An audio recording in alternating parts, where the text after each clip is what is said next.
జమ్మూ కాశ్మీర్లోని పహల్గాంలో ఉగ్రవాదులు జరిపిన దాడిలో 26 మంది అమాయక పౌరులు ప్రాణాలు కోల్పోవడంపై ప్రపంచ దేశాలు ఖండించాయి. ఇటు భారత్లోనూ సామాన్యుల నుంచి సెలబ్రిటీస్ వరకు ఈ దుశ్చర్యను తీవ్రంగా పరిగణిస్తున్నారు.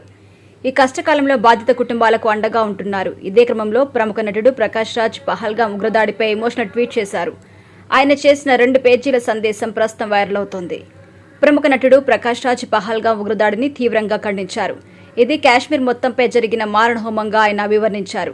ఈ దుర్ఘటనలో ప్రాణాలు కోల్పోయిన వారి కుటుంబాలకు తన ప్రగాఢ సానుభూతి తెలిపారు.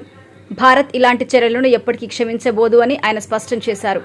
ఈ మేరకు ఒక ఎమోషనల్ లేఖని కూడా ఆయన తన అధికారిక సోషల్ మీడియా ఖాతాలో షేర్ చేశారు. పహల్గాం ఉగ్రదాడి తన హృదయాన్ని మెలిపెట్టిందని ప్రకాష్ రాజ్ ఆవేదన వ్యక్తం చేశారు. ఈ ఘటనకి సంబంధించి వీడియోలు, ఫోటోలు, కథనాలు చూసి తన రక్తం మరిగిపోయిందని చెప్పారు. ఇలాంటి వాటిని క్షమించకూడదని, ఇది ఉగ్రవాదుల పిరికిపంద చర్యగా పేర్కొన్నారు. భారత్ ఇలాంటి వాటిని చూస్తూ ఊరుకోదని, త్వరలో ఉగ్రవాదులు తగిన మూల్యం చెల్లించక తప్పదు అన్నారు ఉగ్రవాదులకి. ఇక ఈ మేరకు దాడి ఘటనపై కాశ్మీర్ ఎలా స్పందిస్తుందో అన్న దానిపై ప్రకాష్ రాజ్ 2 పేజీల ఎక్స్ ఖాతాలో పోస్ట్ చేశారు. కాశ్మీర్ ఆట స్థలం కాదని, యుద్ధ క్షేత్రం అంతకంటే కాదు, ఉగ్రవాదులు ఉపయోగించుకునే ఆయుధం కాదని, అతిథులకి స్వాగతం పలికి గౌరవించే ప్రదేశం మాత్రమే అని ప్రకాష్ రాజ్ తన లేఖలో చెప్పారు. ఈ సమయంలో మీతో మేము దుఃఖిస్తున్నాం, మీరు కోల్పోయిన దానికి చింతిస్తున్నాం.